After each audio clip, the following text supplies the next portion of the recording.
Hola a todos, bienvenidos a Alchemisi, el lugar donde la química se vuelve clara y fácil de entender.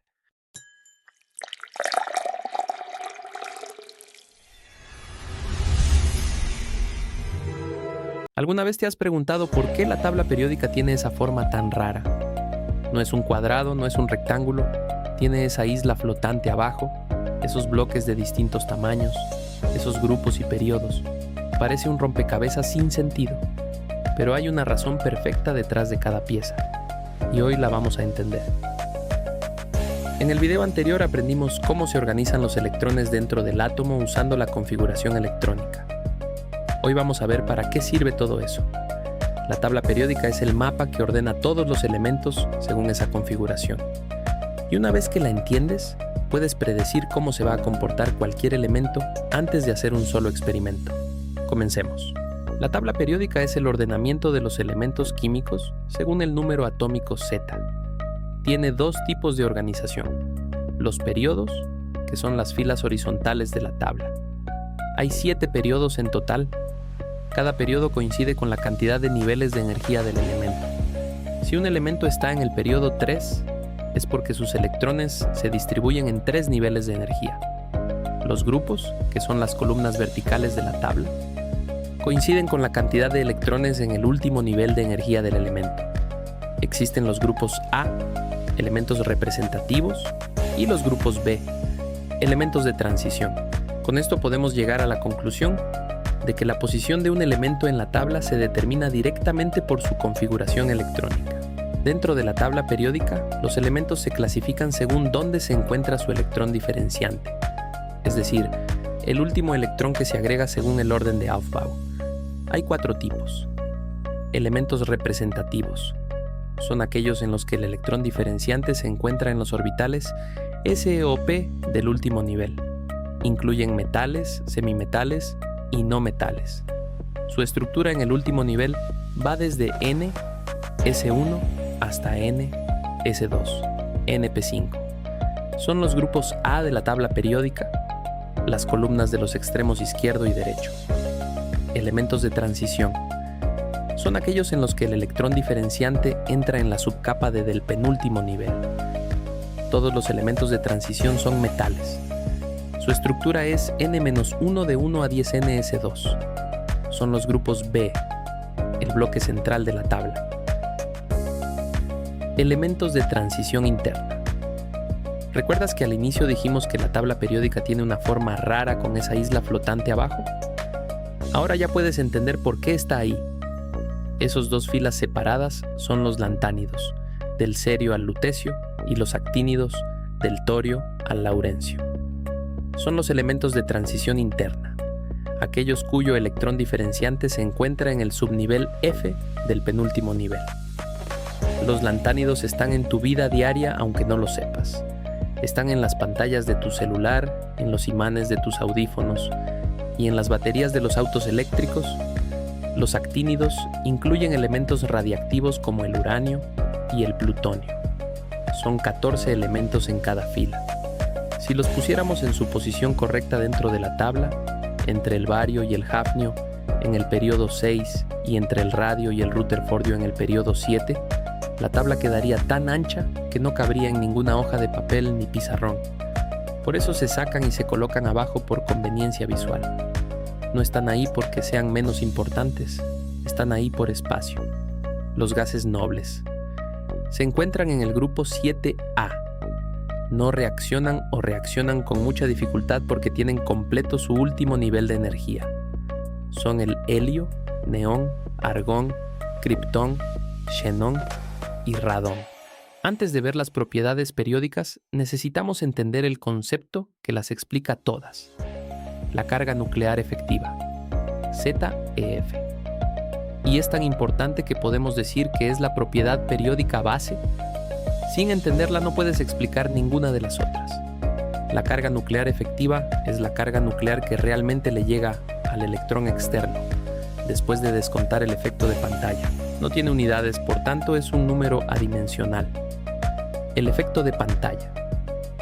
Imagina que el núcleo quiere atraer al electrón más externo, pero entre ese electrón y el núcleo hay capas de otros electrones interiores que actúan como una pantalla. Bloquean parcialmente la atracción del núcleo. A eso se le llama efecto de pantalla y se representa con la letra sigma. Como ejemplo, en el sodio, Z igual a 11 y sigma igual a 8,80, entonces ZF igual a 2,20. El electrón externo solo siente el equivalente a 2,20 protones, aunque el núcleo tenga 11. Los otros 8,80 están siendo bloqueados por los electrones interiores. En un mismo periodo, la carga nuclear efectiva aumenta porque la carga nuclear aumenta en mayor proporción que el efecto de pantalla. En un mismo grupo, la carga nuclear efectiva se mantiene constante, porque la carga nuclear y el efecto de pantalla varían en igual proporción. Las propiedades periódicas son características de los elementos que varían de forma predecible a lo largo de la tabla periódica. Todas dependen de la carga nuclear efectiva y la distancia del electrón al núcleo. Vamos a ver las 4 principales. El radio atómico es la distancia del núcleo al electrón más alejado o menos fuertemente retenido. En un mismo periodo, el radio atómico disminuye.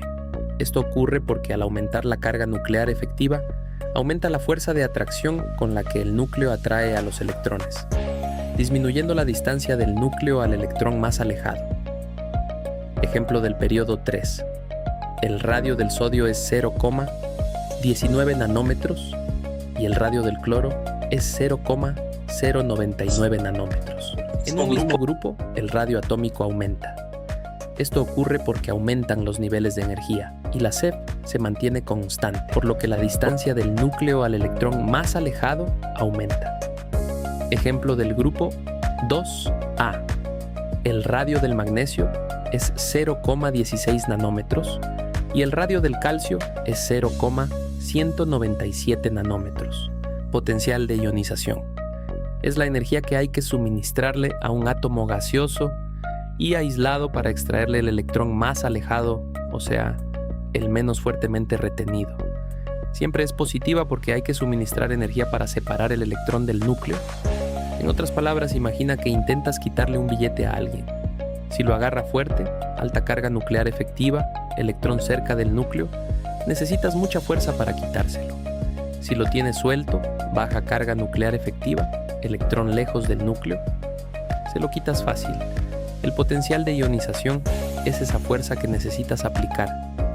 En un mismo periodo, el potencial de ionización aumenta porque al aumentar la ZF, aumenta la fuerza de atracción del núcleo hacia los electrones y hay que suministrar mayor energía para extraer el electrón menos fuertemente retenido. En un mismo grupo, el potencial de ionización disminuye porque al aumentar el radio atómico, los electrones están más alejados y menos atraídos por el núcleo, por tanto, se necesita menos energía para extraerlos. La afinidad electrónica es la energía absorbida o liberada relacionada con la tendencia de un átomo no excitado, en estado gaseoso y aislado, a adquirir uno o más electrones adicionales y formar un ion negativo, o sea, un anión. El potencial de ionización mide qué tan difícil es quitarle un billete a alguien. La afinidad electrónica mide qué tan dispuesto está alguien a recibir uno. Un átomo con alta afinidad electrónica agarra el electrón con ganas. Uno con baja afinidad ni le interesa. En un mismo periodo, la afinidad electrónica aumenta porque aumenta la fuerza de atracción y predomina la atracción del núcleo por los electrones. El átomo captura el electrón nuevo con más energía. En un mismo grupo, la afinidad electrónica disminuye porque, al aumentar los niveles de energía, la carga nuclear efectiva se mantiene constante, pero el electrón nuevo queda más lejos del núcleo y menos atraído por él. La fuerza de atracción disminuye y predomina el efecto de repulsión. Los no metales tienen mayor afinidad electrónica, los metales tienen menor afinidad electrónica. El flúor tiene menor afinidad electrónica que el cloro, aunque está más arriba en el grupo. Esto ocurre porque el flúor es tan pequeño que cuando entra un electrón nuevo, hay mucha repulsión entre los electrones que ya están. El átomo está muy apretado. Sin embargo, el flúor sigue siendo el elemento más reactivo de la tabla porque su electronegatividad es la más alta de todos y su enlace F2 es tan débil que se rompe con mucha facilidad. La electronegatividad no es una energía, es una tendencia relativa que tiene un átomo enlazado con otro a atraer los electrones del enlace hacia sí. Solo tiene sentido cuando comparas dos átomos entre sí. No puedes hablar de electronegatividad de un átomo solo. Imagina que dos personas jalan el mismo billete. La electronegatividad es qué tan fuerte jala cada una hacia su lado. No lo roba completamente. Lo comparte, pero lo acerca hacia sí. Eso es lo que pasa en el agua. El oxígeno es más electronegativo que el hidrógeno y jala los electrones del enlace hacia su lado. Por eso el agua tiene todas sus propiedades únicas. En un mismo periodo, la electronegatividad aumenta porque aumentan el potencial de ionización y la afinidad electrónica. El átomo tiene más tendencia a atraer los electrones del enlace hacia sí. En un mismo grupo, la electronegatividad disminuye porque disminuyen el potencial de ionización y la afinidad electrónica. El átomo tiene menos tendencia a atraer los electrones del enlace. Y eso es todo para el video 3 de Alchemisi. Hoy entendiste por qué la tabla periódica tiene esa forma, qué son los periodos y los grupos, los 4 tipos de elementos, qué es la carga nuclear efectiva y por qué es la propiedad base de todas las demás, y cómo varían el radio atómico, el potencial de ionización, la afinidad electrónica y la electronegatividad a lo largo de la tabla. Si este video te resultó útil, dale like y suscríbete a Alchemisi para no perderte el próximo. Y si te quedó alguna duda sobre la tabla periódica o las propiedades periódicas, déjala en los comentarios.